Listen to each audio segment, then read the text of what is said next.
Hi friends, my name is Bhavya Mangla. I'm again back with a very interesting topic from my book, The Power of Self-Talk. And today I'm going to talk about my life, my choices. And by the time the video will end, you will understand what exactly is the meaning of choices, why choices are important, and what we can do so that we can make choices as per our perspective.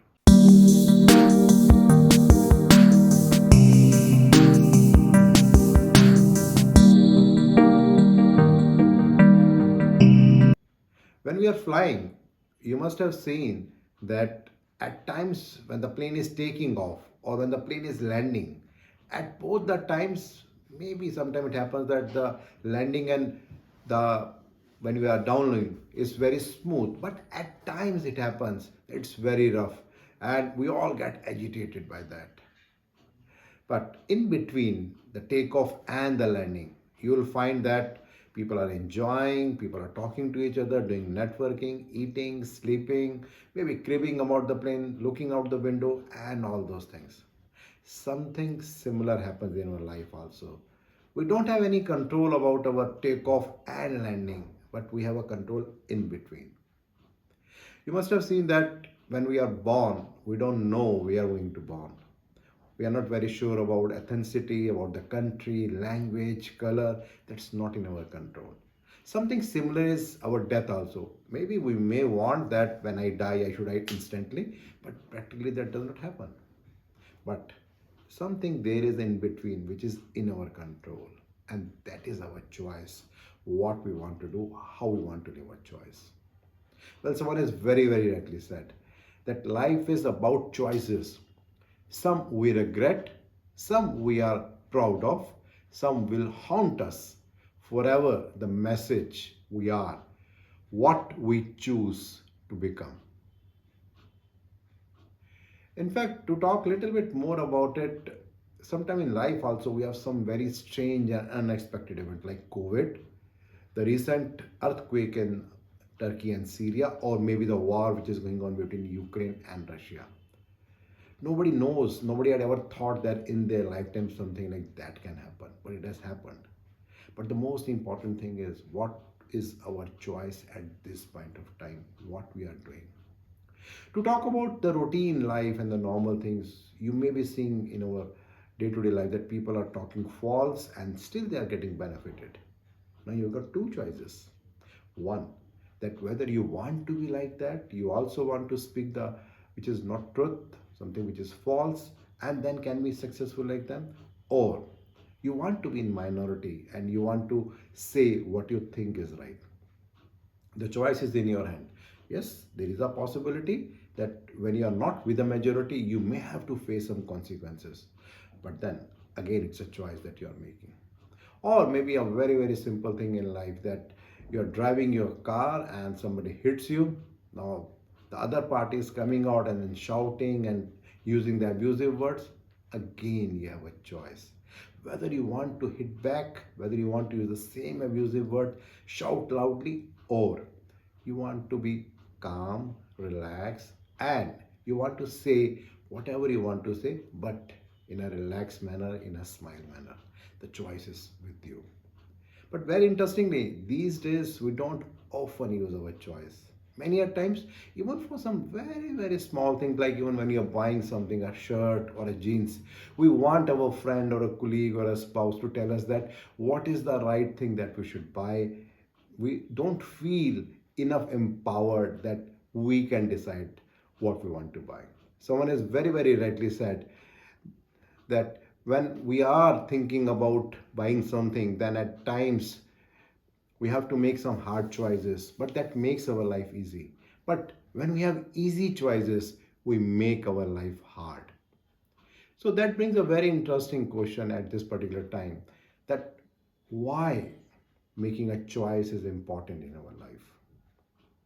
So first of all, it's very important to understand that in our day-to-day life, say for example, we are talking as a parent, and we give a choice to our children to decide about their relationship and then where they want to marry. Now, in this particular case, in case the relationship goes bad, Still the boy and girl will try to make sure that what best they can do so that they can build their relationship. But on the other hand, if as a parent you push your child to go for a marriage with a particular girl or a boy, in case something happens wrong, then the entire onus will come onto you, because then you will be considered culprit, that it is because of you that this relationship has gone bad, and the boy and girl are not going to make any effort to make it better. So it's very important that whenever we are making any choices, we need to make sure that we are taking the full ownership about what all we are doing. Otherwise, it will be a problem. Or maybe it could be as simple as in our day to day life when we talk about vegetarian food or the non vegetarian food. Now, I assume that there is a family which generally prefers to have a vegetarian food, and there is a member who eats non vegetarian food. But under pressure, that person decides to become a vegetarian. Now, what is happening is that since the person is not willing to convert into vegetarian, but by force it is happening. So every time that person is going to put burden on others, that okay, will not go to any restaurant where non-vegetarian food is there, or don't ask me so many times, or maybe that person will try to hide and then eat some non-vegetarian food. But on the other hand, if that person has taken a decision on his own, there is a very high possibility that irrespective of any circumstances, any situation, that person will be very clear what choice he has to make. One very important thing about choices is that when we make a choice, every choice has a consequence. Now, if it is a good choice, it will be a good consequence. If it is bad, then it will be a bad consequence. For example, if we think that we want to cut trees, we want to dry the sea water to make buildings, we want to drain chemicals into the river, certainly the consequences will be polluted air, flood, uneven weather, global warming. On the other hand, if the choice is waking up early, doing yoga, doing meditation, healthy food, timely sleeping, certainly the consequences will be healthy mind, healthy body, and the peaceful sleep.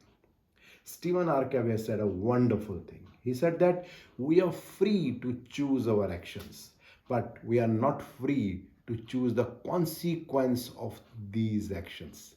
Because everything is interdependent. Whatever we are doing, whatever thoughts we are having, that converts into our actions, and whatever actions that we do, that becomes our destiny. So everything is related to each other. So it's very important to see that what can be done so that we can make choices the way we want. So as I said earlier, that end of the day, whatever we are doing, we have to bear the consequences, whether it is good or bad. So the most important thing is to remember that the mind that we are having, that is the most powerful thing. At times it happens that we don't use it quite often, and we are dependent on others to take a decision.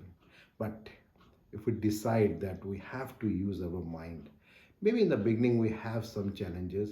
We may find it difficult to decide whether I'm thinking right or wrong, but if we persist, there is a high possibility that whatever choices that we'll have full ownership for that, and we'll get the desired result.